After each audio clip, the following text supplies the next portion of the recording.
What's going on, everybody? Welcome back to another episode of the ABJ Podcast with Lily from WitchCrafts by Lily. What's going on, everybody? We are back for another episode of the ABJ Podcast. I am your host, ABJ.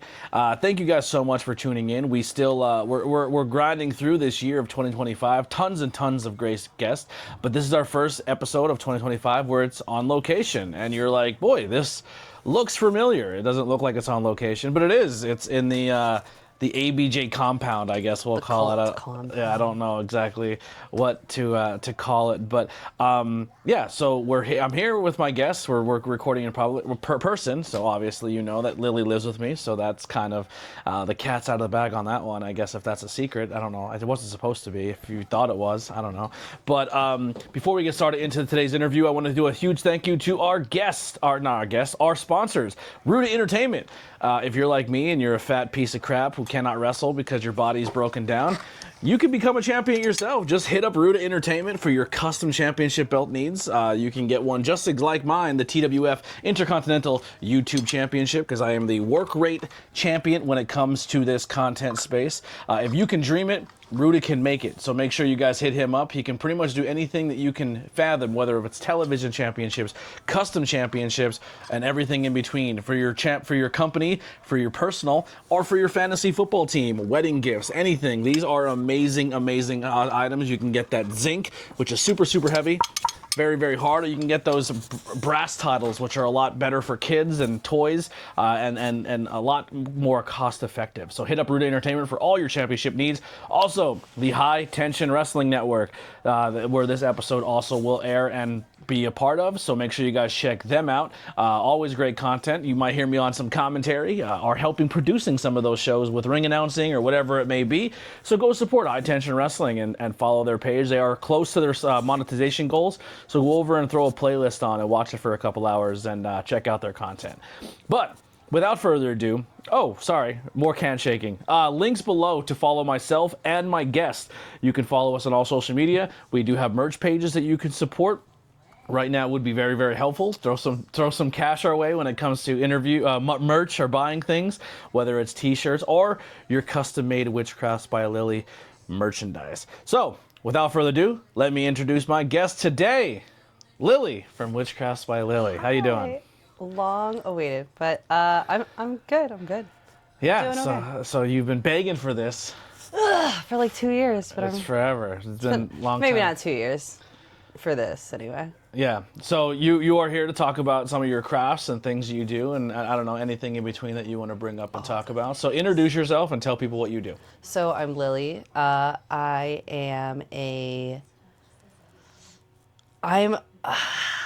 lot of things. I'm a craft person, but I'm an artist, I would say, first and foremost. I have a business called WitchCrafts by Lily. You can follow me on my pages, etc., etc. But I specialize mostly in making crochet projects, but I make resin crafts. I sew. I think that I am leaning more towards making clothing more than anything else. But if there's a craft that you want made, chances are I can probably get something together that you would like. Awesome. So when did you fall in love with doing the craft industry? So I would say I've always been kind of a crafty person. As a kid, I didn't really have a lot of outside experiences. I was very in home all the time. I was very closeted. What's another, I was a hobbit. Sheltered, thank you. You were in a cult. I basically was in a cult. It was called Catholicism. Anyway, but I didn't get to watch TV a lot, so I read a lot of books, and if it was something that was educational, my mom was always about it. So I did a lot of hobbies that were I was always into math and science, and I know you're thinking math and science, what does this have to do with crafting? If you know anything about crocheting, it's all about math. But between increasing and decreasing and trying to make things three-dimensional. But as far as crafting goes, everything started as a science project for me. My mom, I loved doing science projects, and I loved cooking and baking and stuff like that, but I was always watching the Home and Garden Network was like my 1 hour of TV per week. Like that was what I wanted to watch. I wanted to watch people take like those design shows. Like what was the one with that guy where they would do the bus driver move that bus? I have no You know idea. what I'm talking about? No. Extreme Makeover Home Edition, something Sure. like that. Something like I've that. never watched that channel. Yeah. Ty Pennington. You're speaking Hebrew. Somebody knows. Anyway, I was watching pro but wrestling. it was like I'm sure you were. You were doing something much more interesting. But I've always found interest in watching people take like nothing. I had nothing, and just making like an entire world out of it. So like I've just kind of always had like a fantasy world, I guess, kind of connected with my art, because I always wanted to live not in reality, and within that I've kind of just taken steps. Like everyone's like crocheting. That's such a grandma thing to do. My grandma taught me how to crochet, and that's definitely an inspiration for my crafting. But I don't make things, I don't think, that are grandmotherly. I try to make things that are still modern and don't let, like I still try to have that childlike imagination. Yeah. So what type of kid were you growing up? Well, were you sports? Were you crafty? What were you like? You know, I mean, what group of? If you were in the Breakfast Club, who were you most relating to? Just where's the pixie sticks for You're my Alice. sandwich? You're Alice. Yeah. Yeah. No. I was into sports. Okay, so I really was brought up Catholic. Like that was a big part of my life. Catechism on Tuesday nights, Bible club on Wednesday nights, like Sunday church, but then Sunday school after church, like all of that. There was church choir, like a lot of it. A lot of my life was kind of encapsulated it in Religion. yeah, in this like hold on. Just this ability to not I had to always have some sort of form going on, and I've always wanted to kind of like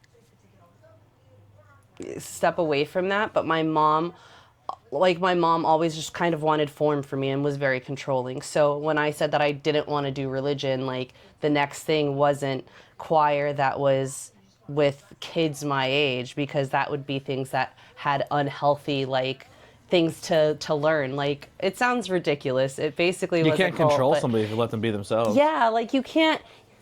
I don't know. So the only other thing that for me was sports, and I did basketball for a bit. I did some track, I did some cross country, and then I got into, in 8th grade, I was into music. Like I got really into music. I wanted to get into band, and here we go again. I wanted to play the drums. Like drums was really big on my list of things to do. And my mom was very like, no, like that's cool if you want to do that, but I have a clarinet. I played the clarinet. Your other 2 aunts played the clarinet. You're playing the clarinet. Who's your favorite clarinet player? Famous.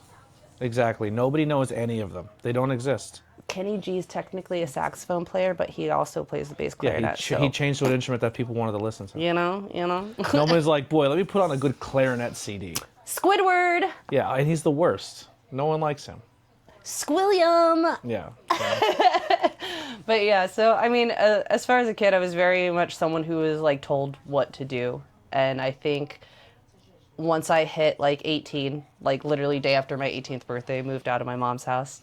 I just kind of let my freak flag fly, and I was like, here we go. I don't want to be contained into a little box. I don't want to have every sort of my life under control, and because of that, I think I've spiraled out of control, which is fun to some, to some degree, but I think that I find the best part of my art in my lack of control. Yeah. So when did you start to pursue this as a business, and how did you get started? So I was an adult dancer, we'll say that, and an adult entertainer, and then COVID happened. I was an entertainer, as I will say, from about 2015 until 2020. So it was like it was an on and off thing. It wasn't fully all the time, but I was like bartending or doing that, or waitressing and doing that. But when COVID happened, it was like, this was always just like this little something hobby that like I could do whenever I was feeling like stressed out. But COVID happened and it was like, I need to figure out a way to make money right now.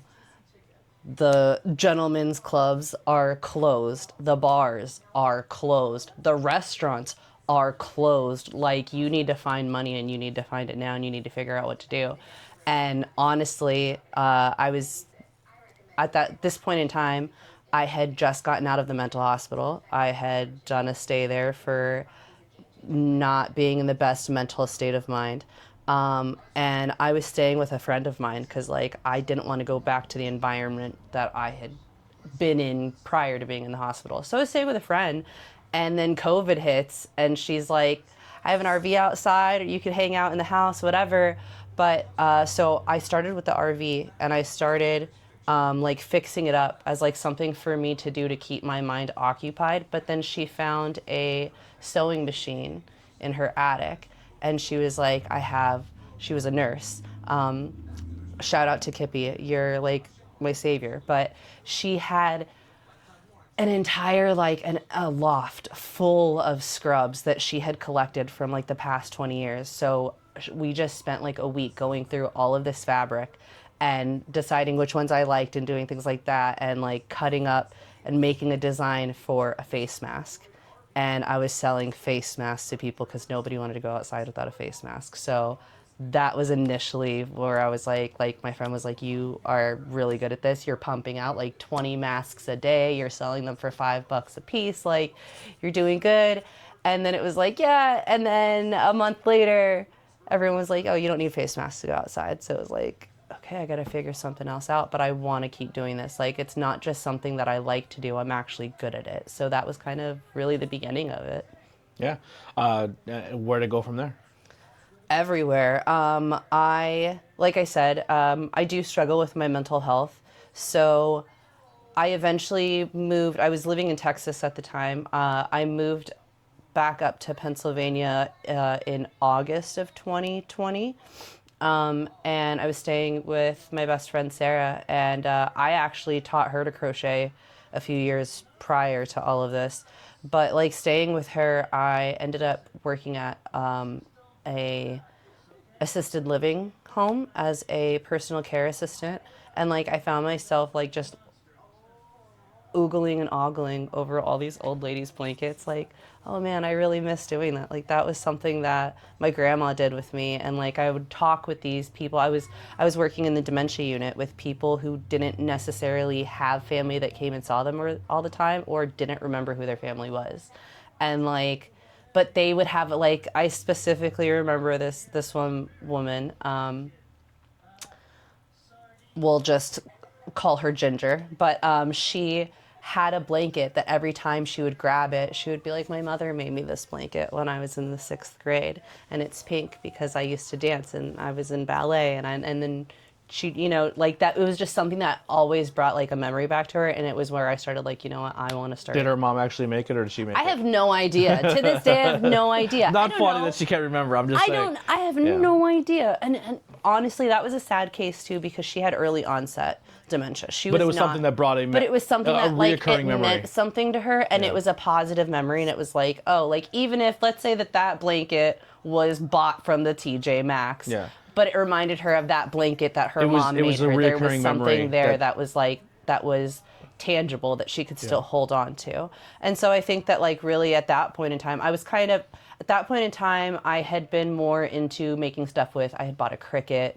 I was making like resin crafts. I was making like tumblers and earrings and things like that. And then I was like, you know, I want to start making stuff that like can be like an heirloom, that can be like passed down.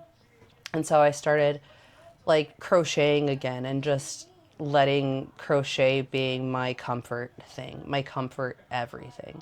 Like not just something to make. I was making scarves, I was making beanies, but like not to sell, just to be like, just to pour my heart into, for lack of a better term. If I was upset and I came home and I didn't, you know, I was angry, or I lost a patient and I was just sad, I would sit there and I would cry my tears into something and make it and like be able to still have that emotion. And like I can look back at everything that I'm sitting here with and remember when I made it and like things that I was going through at that point in time.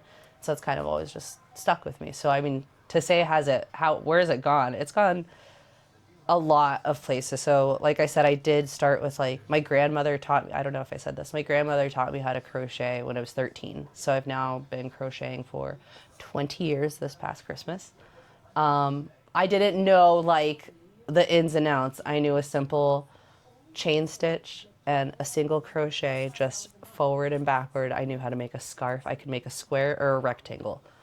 That was it, you know, like nothing fancy. But now I'm making like three-dimensional cool things. I make clothes.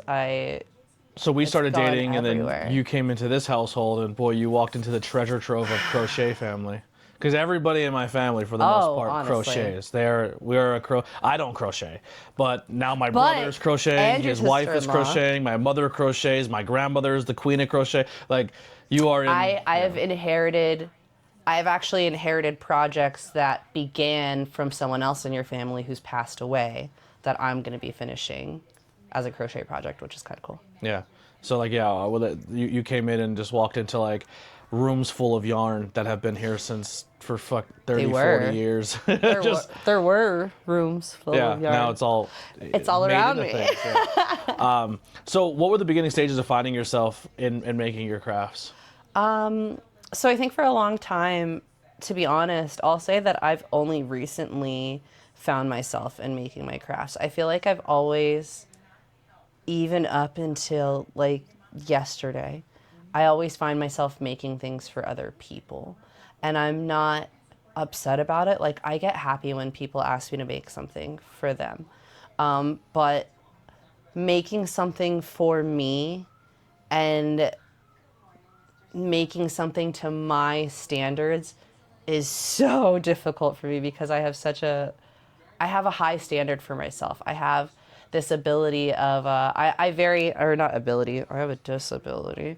I have this issue of like self-doubt constantly.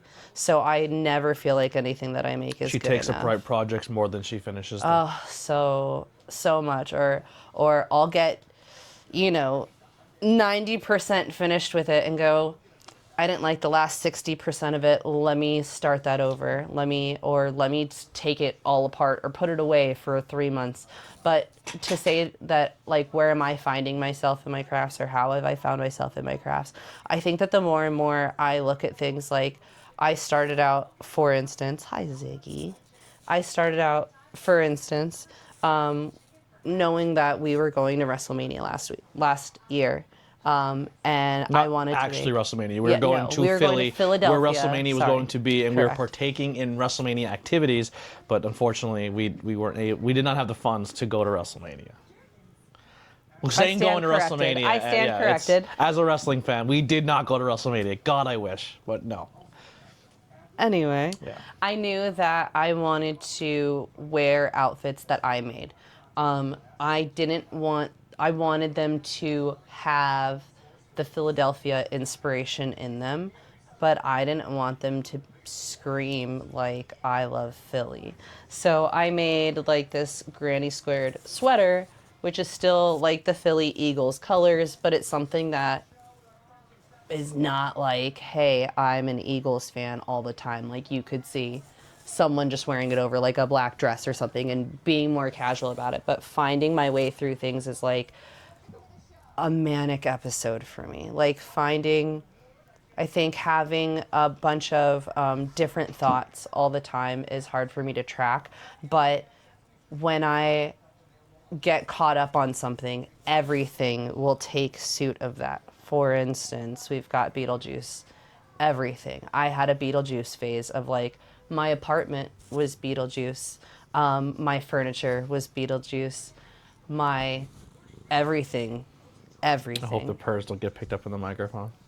He's super cuddly right now. Yeah. He's all about He's it. loving it. But like, because of this, like I've made a Beetlejuice purse. I've made a Beetlejuice jacket. I've made Beetlejuice like top and shorts and another sweater, sandworm. You've also taken items that you didn't make, like a pair of Doc Martens, and turned them into other crafts. Right, like, you've taken... not repurposed them, but like kind of restyled them and remade them my own and painted them and added embellishments to them. Yeah. And yeah, that's kind of how I think I add my style, is when I get attached to something in life, whether it's a new TV show. I got obsessed with Bob's Burgers for like 6 months last year, and I'm gonna finish that today. I think I'm gonna make it a goal for me to finish this before he's done editing this video. But I went through like 6 months of just watching Bob's Burgers, so there's a coochie copy I never finished. There's no eyeballs on it. I'm gonna make those either. today, though. Well, no, he's the good one. Yeah. But like, I think that's how I find myself, though, is like, I'll get obsessed with something, or somebody introduced me into wrestling, and I was like, I don't know where that is. Sorry, Ziggy. There it is. And I spent like 3 months making a Christmas present. 3 months?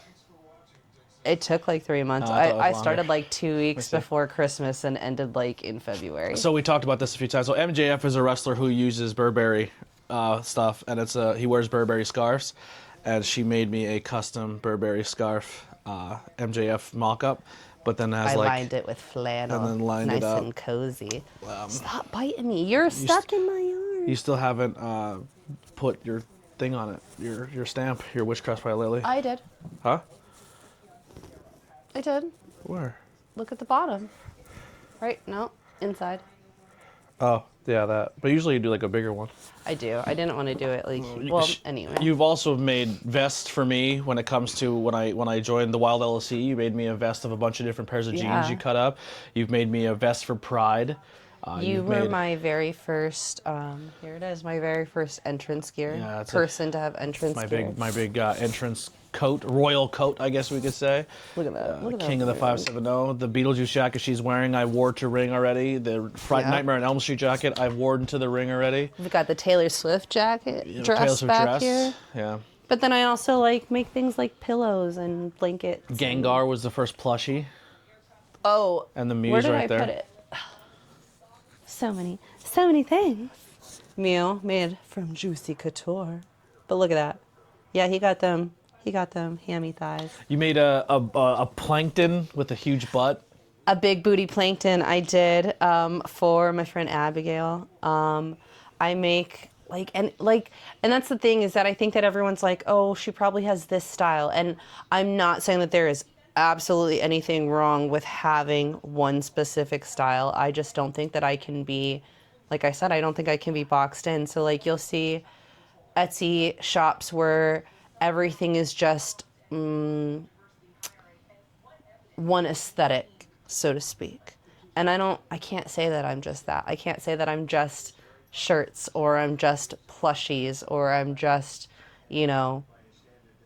I make Pride gear. I make wrestling stuff. I make entrance gear. I make occulty things. Yeah, like I don't want to be known just as someone who, like, I want to have my own style, don't get me wrong, but I want to have my own, I want to do everything. I don't want anyone to say, oh, well, she only does this. Like, if someone says, like I was watching something earlier where someone was like, oh, well, we don't switch our formula, right? Like we have this kind of chapstick, I think it was, let's say.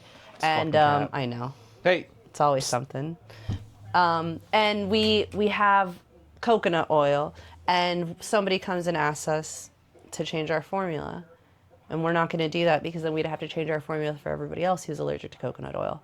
I'll be that person that changes my formula. I'll keep my coconut oil-based formula, but then make one that's avocado-based. Like, yeah, I want to make the stuff that I want to make, but I want to make stuff that other people want too.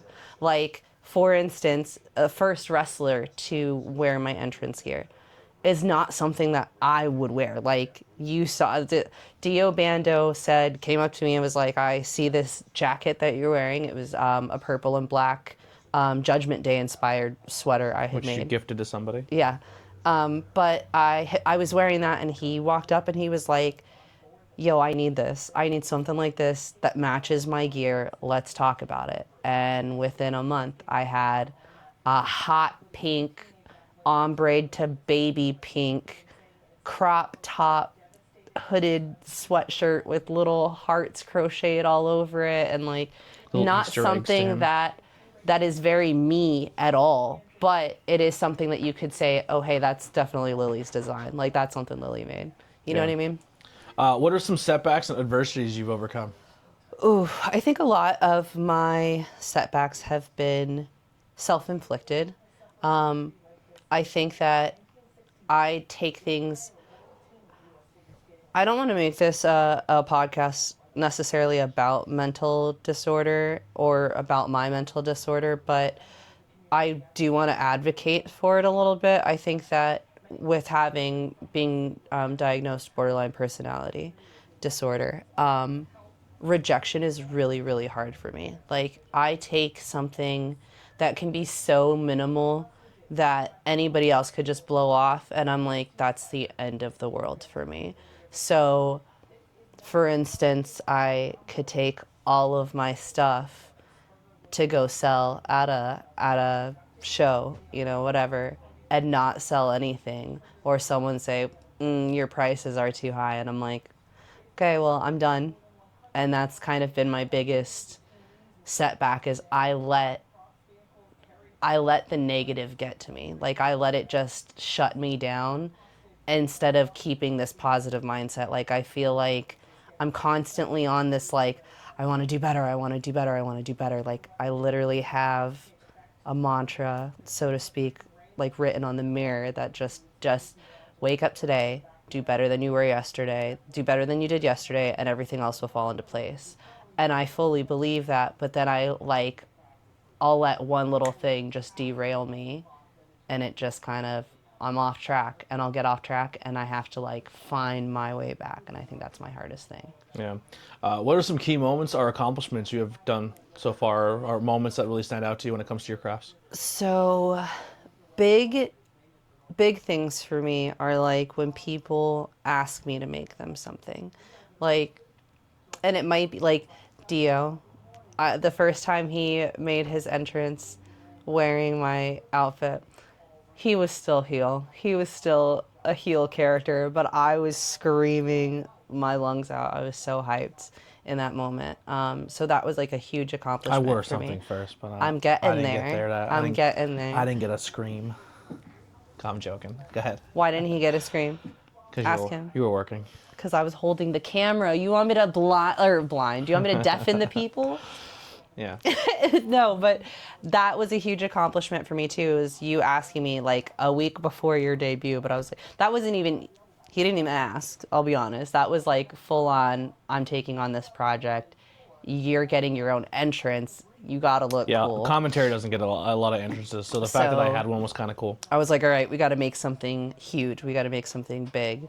But that was a big accomplishment for me in and of itself, just because I'm going to make you put this on for a second. This, I got done in 6 days, but it is heavy. This is like it's like at least a 5-pound jacket. Like, it's a coat.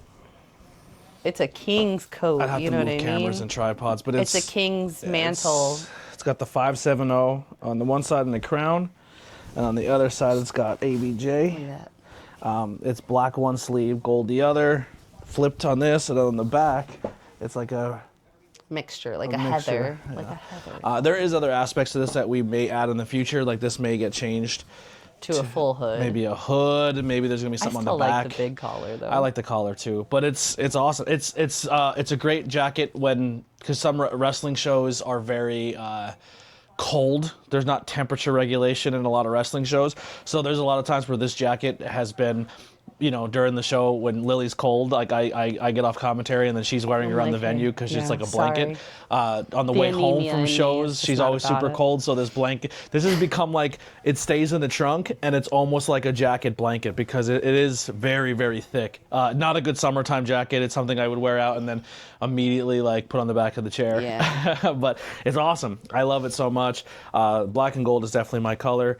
I did add burgundy for season 3, but that is so I guess we're gonna have to add some embellishments. yeah. Maybe the sigil on the back can be red. There you go. Yeah, we want to put a big sigil on the back. But yeah, I love it. It's super cool, and being one of her first projects, it means a lot to me too. I really enjoy having this. Yeah. That was one of my big, and then I decided for a bit there I was going with cardigans. So yeah, dude, cardigans still became making a thing. I still love making cardigans. I'm still going to make cardigans. That's not going anywhere. I'm trying to incorporate more sewing in with my crocheting now. I want to incorporate the both of them. Like crocheting is a love for me, but my wrists say no. Yeah, my next horror our October months of this year coming up are going to be super dope because she has a lot of really cool horror movie cardigans coming. So I have a Freddy one, I have a Beetlejuice one, I know there's a Jason one, a Michael Myers one. The Jason one has started. I have the pattern for the Michael Myers. I'm going to do a Chucky. Chucky. Oh yeah. Well, see, here's where I'm at with the Scream one. Well, don't say anything. We'll have to surprise later. But it's on the works. Let me tell you. No. I will go ahead and say this. I'll give you a little insight on the production of a designer right here. Here's where I'm at with the Scream one. I want you to have a few different colors of cardigans. I don't want all of them to look the same, which is why I'm also still kind of between the Michael Myers and Chucky, because the blue with the different or solid blue for Michael Myers, But with that being said, I would have you choose one of those two. And I'm hung up on Scream. Do we do a ghost face or do we do a Terrifier? Because I would do... You can do both. So here's what I was going to say. Or do like on the same thing, like the front being one and the back being the other. So like you would Scream have... one, I think would be cool to have the first one with a hood. So that has a hood, and then it has the phrase. So the reason why I say this is because the Scream one, I would do the black side of it, like Scream, right? Like with exactly like you're saying with the frayed out arms and everything. The white side with like the little black feathering that Art has, like his little ruffles. I would say two different. With his little ruffles. Yeah. But I would have on the back of the black side where it meets right in the middle, the silhouette of the knife with his face, with ghost face in it. And then on the other side, the silhouette. I think it's a cool idea, but I think Art and Scream are two wildly different things for me. In my mental thing. But I think it's a cool idea. I like it, but I would like an individual Scream and individual Terrifier. If it's possible. What was the question? Key moments are things. Right. Yeah. Right. We went on tangent. Yeah. Okay, so those are big key moments for me. But another big key moment for me is when we went to PPW. Was it? I think it was November of last year, of 2024. And we took my kids, and my kids like had a couple of my sweaters just for having my sweaters, like just because, right? But that was their first time seeing Dio, and Dio was wearing the sweater that I had made him. And they were like, can we get a picture with Dio? Can we get a picture with Dio? And they got a picture with him, and then literally Katie was like, can he get his sweater though? Like, where's his jacket? Because I wanted to wear.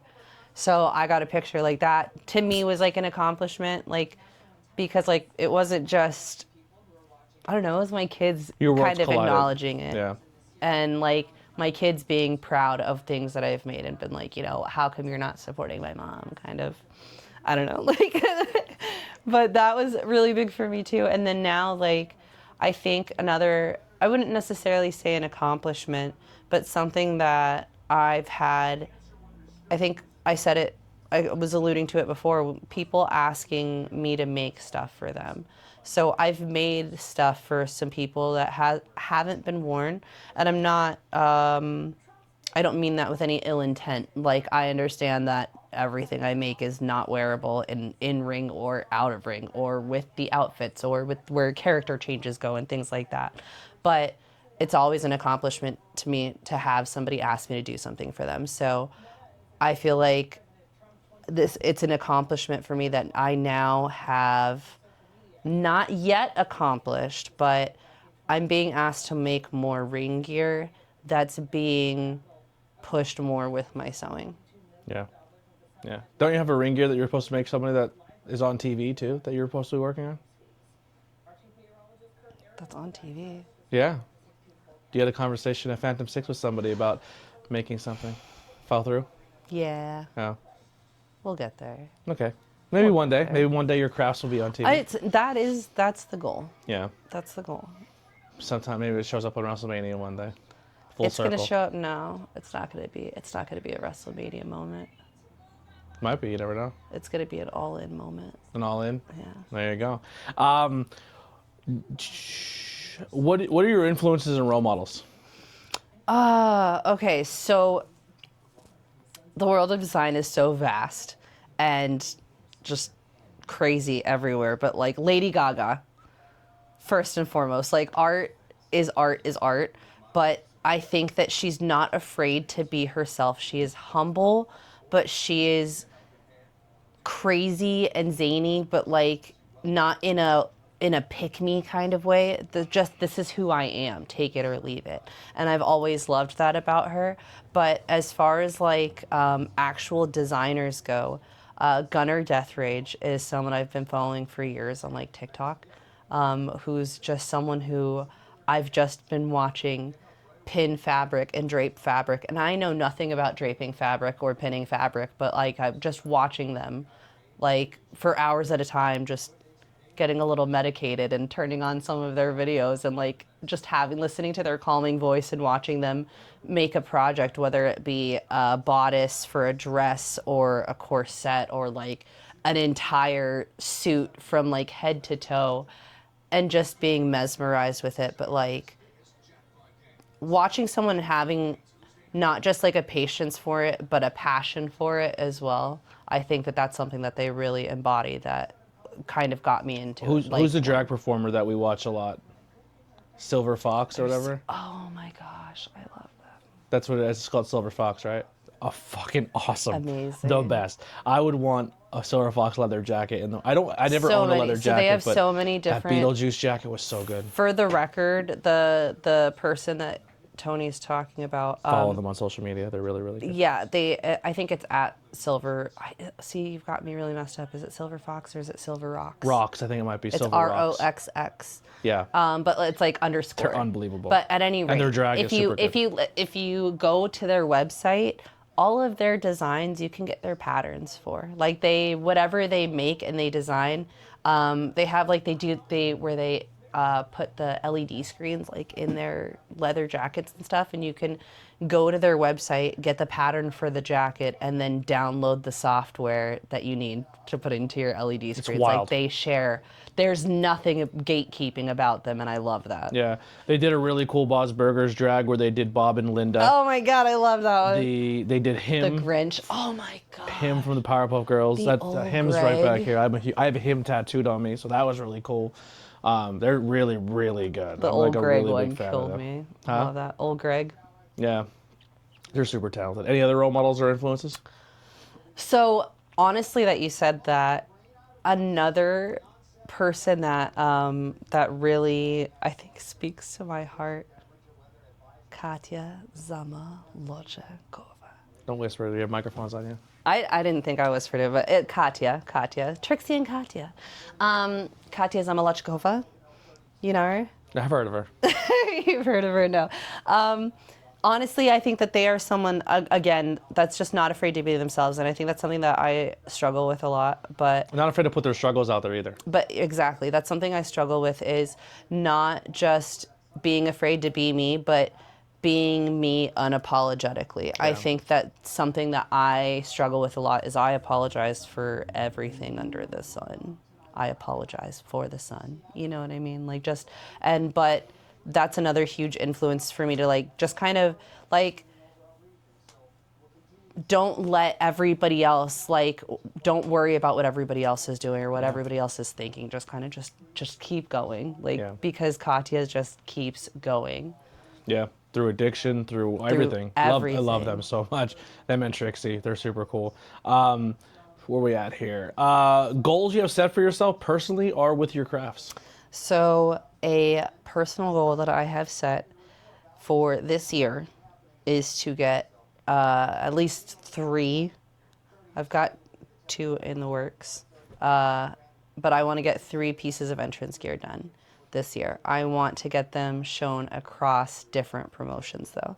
So I have an idea for who I want my third person to be, but at this point in time, I have two guys to promote, well, more than two promotions, like a few different promotions where people will be seeing my entrance gear, but that's a big goal for me this year, is to get a female wrestler to wear my stuff around and like not promote me, but like kind of just to get people to be like, wow, that's different. Like, who would you want as a female? If you could pick, you could pick a female of talent to wear your gear, or you can make something for that you connect with. Who would it be? Cosmic. Cosmic? In a heartbeat. Really? Like, I have a whole in my brain how I already have Cosmic a would have been number full 2 outfit. pick for I would have thought for you. Really? Yeah. Number 1, I would 100% said Sammy Chaos.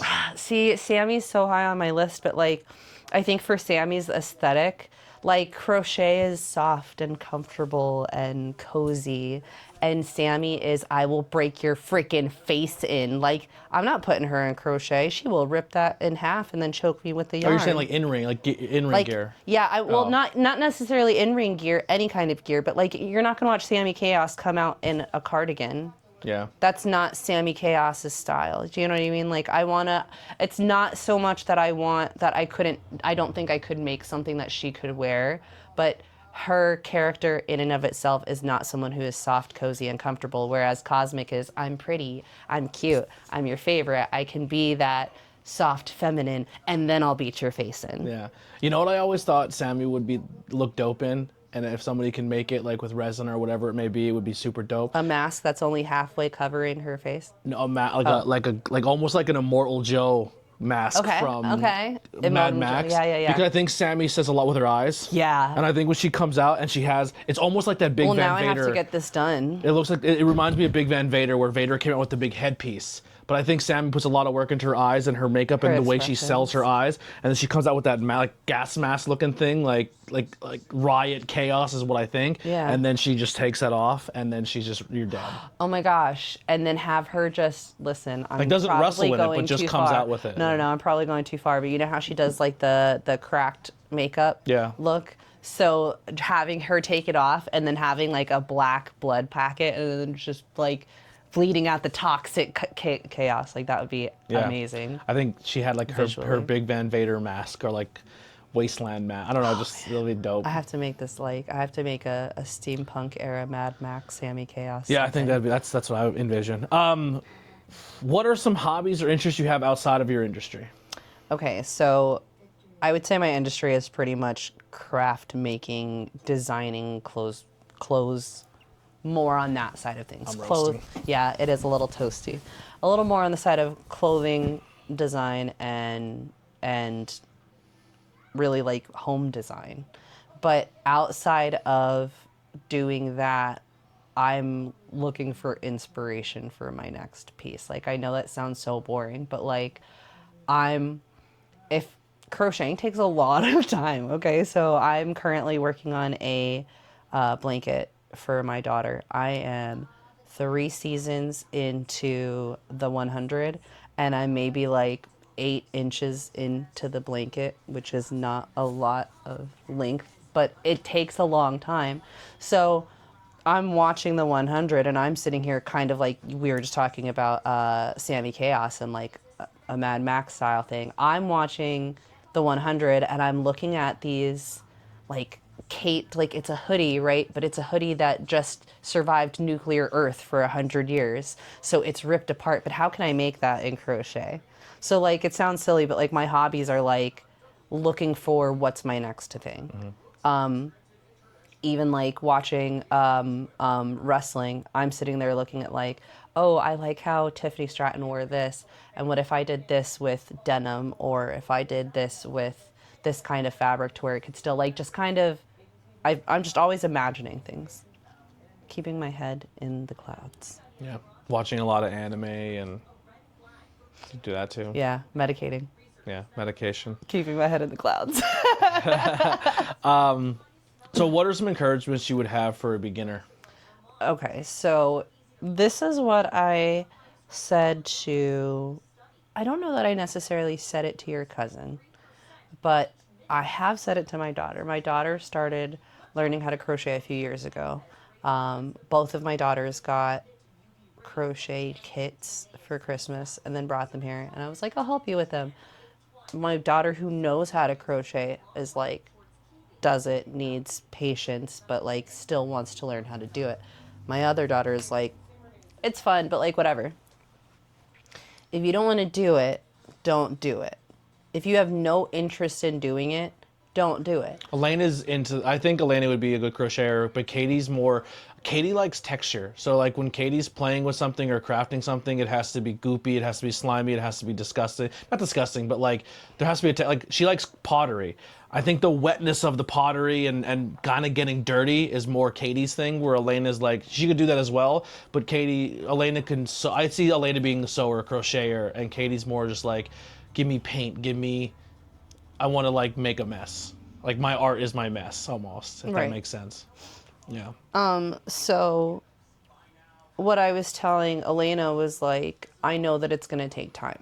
Like Katie was very much didn't want to do it. Hey mom, can you do this for me? She made?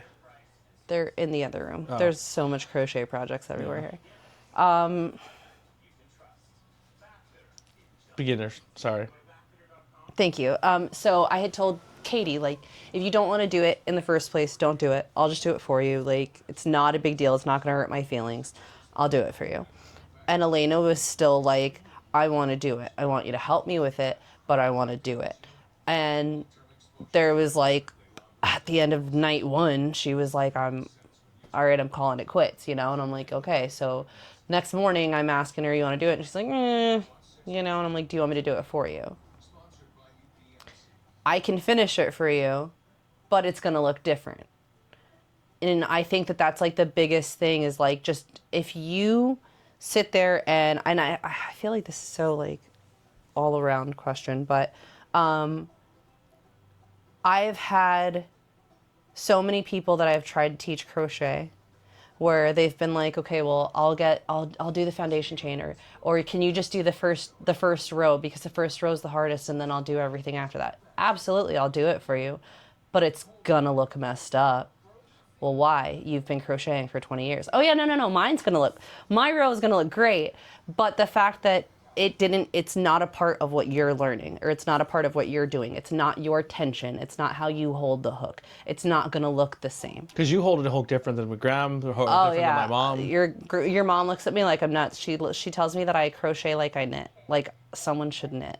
And everybody always looks at me like weird. But I crochet how my grandmother taught me how to crochet. Yeah. That's how my grandma learned how to crochet. But yeah, I think that that's like something I would say though is like something I said to your cousin as well. I started teaching her how to crochet, and she would get so far and she'd be like, can you just finish this row for me? Well, sure. And then she would do another 2-3 rows, and then she'd be like, hey Lily, can you just do the next 5 rows for me?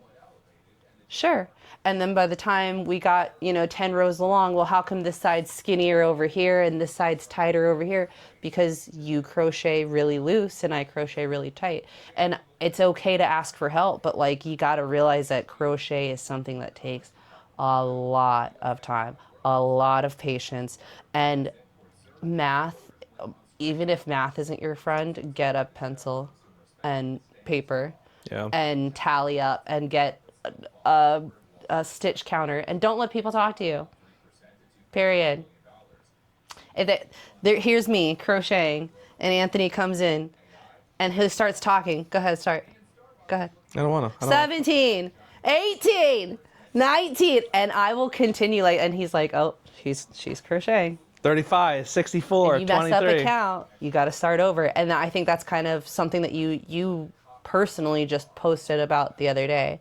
Starting over is something that is so difficult, and it's so hard to accept sometimes, but like in crocheting you have to accept like 3 things. Number 1, you're probably never going to get it right the first try. Number 2, you're going to have to start over, whether it be start over a row, start over the last sequence, start over the last 5 stitches. You're going to have to start over something. number 3 is you're not as good as counting as you think you are. All right. What are you grateful for, and are you currently happy? I am grateful. I'm grateful for so many things. Like, I'm grateful that I've found a hobby that is also something that, like, a passion that has I say that it's a business. I haven't had like money coming into it, and I understand that like it could be another 10 years if I ever make a dime.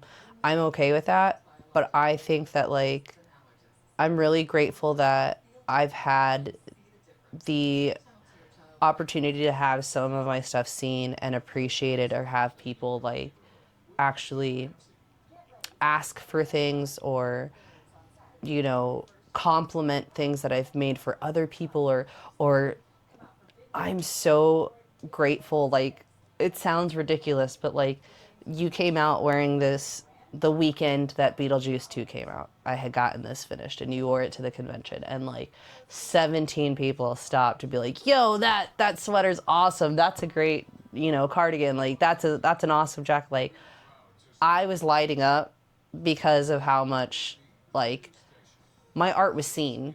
My Pride got a lot of love too. My Pride Your jacket, Pride vest, yeah. Like, and I think that those things are like things that I'm really grateful. But I think that another thing that I'm super grateful for is that I do have like I don't know if I have people that it might not be for them. You know what I mean? But I have people who will sit there and still support my art. Yeah. That will sit, they might not order anything, but they'll be like, wow, like I'll post something or I'll make something, and they're heart reacting it, and they're sharing it, and they're loving it, and they're telling other people about it, or like that warms my heart every time it happens. Yeah. Where can people find and support you? Everywhere. On Facebook, it's Witchcrafts by Lilly. On Instagram, Witchcrafts by Lilly. On TikTok, Witchcrafts by Lilly 13, I think. Twitter, X. Oh, that Craft Witch Lilly. Yep. I didn't think about it. And YouTube. And YouTube at Witchcrafts by Lilly, where you can see me. I have a few different videos, different playlists. So I have Witchy Works in Progress, which I think you'll see me making this and his yellow coat over there. Maybe a few other projects in there for around WrestleMania week. And then I had started a project that I will hopefully soon be getting back into, and that project is called Fighting with Fashion, which is where I am interviewing wrestlers on their fashion, their design choices, and things of that nature. All right. Once again, if you made it this far, make sure you screenshot, tell people you like this podcast, comment, follow us both on social media, as well as if you made it this far, hit likes, thumbs up, share, subscribe, the whole nine. We are on the quest for 10,000 subscribers. We're growing. It's not going quick. Like right now, as the day of recording this, it's the 30th of January, and I think this month alone, I think I've gained 27 subscribers. Whoop, whoop. Which is pretty dope. It's good. Slow and steady wins the race, but we're getting there. And I think out of those 27, I think we have some repeat customers who are keep coming back and watching and showing love. Comment section, light it up. Help me out. That helps out a lot too. But yeah, thank you so much for coming on the podcast. Thank you guys for watching. Here's some music by the Converse Kid. We'll see you guys next time. Bye.